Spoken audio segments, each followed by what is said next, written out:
नमस्कार शेतकरी बंधूंनो, सोयाबीन पिकामध्ये शेवटची फवारणी कोणती करावी? पोळ्याच्या अमावस्यानंतर सोयाबीन पिकामध्ये अळ्यांचा प्रादुर्भाव वाढणार आहे.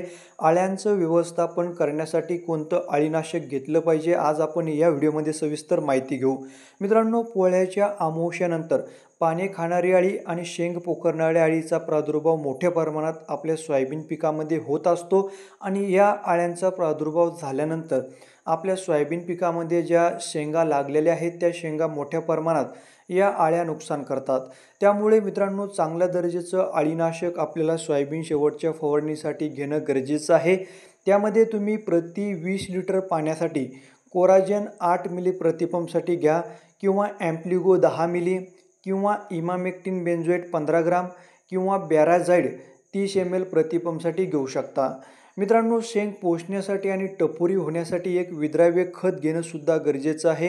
त्यासाठी तुम्ही 13-0-45 100 ग्राम किंवा 00-50 100 ग्राम प्रतिपंपसाठी घेऊ शकता.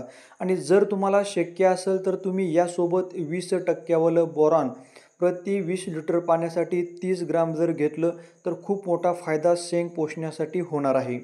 त्याचबरोबर वातावरण ढगाळ असेल तर मोठ्या प्रमाणात बुरशी आपल्या सोयाबीन पिकामध्ये पाहायला मिळू शकते. त्याचं व्यवस्थापन करण्यासाठी मित्रांनो, फॉलिक्युअर नावाचं बुरशीनाशक आहे, ते तुम्हाला 30 मिली प्रतिपंपसाठी घ्यायचं आहे किंवा मित्रांनो कस्टोडिया 30 मिली प्रतिपंपसाठी घ्यायचं आहे.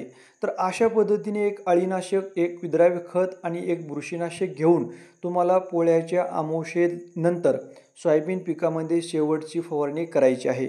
तर मित्रांनो, धन्यवाद.